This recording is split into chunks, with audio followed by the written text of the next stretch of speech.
gotta hang out quiet for a little bit. Okay? Yeah. Are you tired? Pero en día no.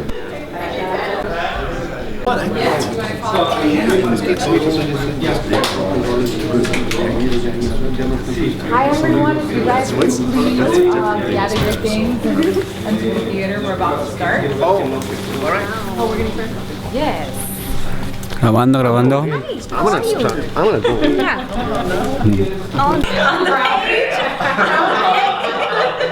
I think we have everybody. Oh, no, Rachel's mother también, ¿no? Rachel's mother, yeah. Oh, okay.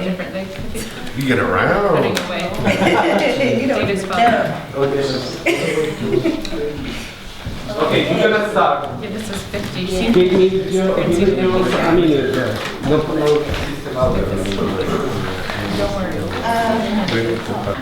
Everything looks fragile, almost to the breaking point. We know it is going to happen. The question is where it is going to start. People everywhere look desperate, but are trying to act normal. We are surrounded by garbage. There is more hope in what could come after than in fixing the present. This story happens in the last days of our time. Interior theater night. On a humble stage, a play is being rehearsed. Freud and Dostoevsky are dressed like their historic selves. And Antrop, a contemporary philosopher, is artistically and futuristically dressed. Skinny, dark-skinned, late 20s. That which you called miracle and Freud called ID is no longer about id is no longer about our connection with God, nor the discovery of our desires, nor the soul or brain. He who lies down on the divan and submits to the inquisitive judgment in this clumsy individual we call society. Vicious as you found it, fiery as you dared to shame it, the soul of this individual is lost in its fantasies of freedom. Terrifying fantasies indeed. A typical sign of decadence. Well, I lost the splendor. It's been a while since we just met up for a coffee before crucifying the sun. And in the afternoon, we wait around for some kind of resurrection. What's certain is that each time the Savior attempted to come back, we would have crucified him all over again. While Antrop was speaking, Dostoevsky and Freud have started to push each other. I understand that you search for the light when you have something important to say, but for the rest of the time, please follow the director's marking. Are we going to argue again over the lighting? It's the only light on this stage. Enough! Don't start that again. The play is about Dostoevsky, the mystery, the miracle, on authority. Half the audience doesn't know who Dostoevsky is, but surely about Freud, the id, the ego, and the superego. And if they don't know, it's because they are obsessing about the Oedipus complex. Gestures as if masturbating.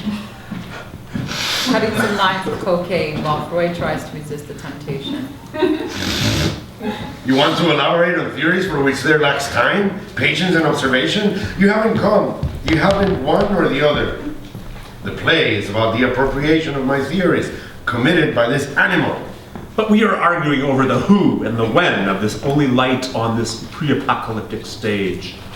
I'm sorry that you all have had your hearing aids turned off during the play's analysis, but we remember that the theme is the vision of Dostoevsky's theories, popularized by Freud, which give us the chance for an updated vision of the human being as a society. Freud is about to argue, but is interrupted by Dostoevsky. And you, who the hell invited you to this circus? The light is mine because this is my show. Exterior, Seattle, Washington streets, day. Rachel is around 40 years old, an anarchist. She is wearing red boots, a skirt over her pants, a bike backpack, and a constructor jacket. She is good looking and has strong expressions. She may remind us to Van Gogh. She walks with her bike on the sidewalk of a neighborhood, chains her bike to a bike rack, picks up a plastic bag from the sidewalk, enters a coffee shop, throws away the plastic bag, hangs up a poster for a film screening in the window, and returns to the bike. Then she unchains the bike, walks a couple yards to the next shop and locks the bike again, enters the establishment and hangs another poster. She repeats this action 4 times or so. Exterior, streets of Mexico City, day. It is the Day of the Dead in Mexico City. Children run around holding shoeboxes cut into the shape of jack-o'-lanterns for trick-or-treating. Only the noise of the city can be heard. David is a young activist who has just graduated from the college. He is wearing an Guy Fawkes anonymous t-shirt, well-worn jeans, and worn-out boots. He has long hair and some beard. He is seated in a sidewalk cafe talking with a guy that looks annoyed and uninterested. David is talking passionately for a long time. While he is talking, he notices Coral, a girl who obviously has money based on how she is dressed, seated at the next table and is eavesdropping on his conversation. He keeps talking until distracted by Coral. The man takes advantage of his distraction to say goodbye and leaves the table. David and Coral sip the coffee in silence. Coral leaves her table and starts walking. After a moment of indecision, David follows her. Hi, hello. Hi, I'm really sorry, but I have no money. I wasn't trying to rob you. Look, I'm harmless. David turns around, lifting his shirt, sincerely trying to gain her trust. I didn't mean that. I'm not judging you. It's just that I overheard your conversation where you were asking that guy for money. I was telling him that my friends are in jail and also mentioned that they need a lot of money to get out. Well, I was trying to save you from spending time telling me the story since I don't have any money. But the story is free. I encourage myself to talk to you because you look interested in it. Don't worry about the money. I live on 20 pesos per day, and my family and my friends will be locked up for a while, so nothing is urgent. Part of my labor is letting the people know. So, how long have they been in jail? More than a year. How old are they? Coral and David keep walking. Exterior, streets of Mexico City, afternoon. It is New Year's Eve in Mexico City. Lothar and Dither are European twin brothers in their 60s. Lothar drives a box truck. Dither is seated next to Lothar as he suffers PSTD, post-traumatic stress disorder. He is unable to speak. He is looking at a foldable map. He looks at Lothar and Lothar reacts, seems to be able to follow his directions. They arrive at the Toy Museum in Mexico City.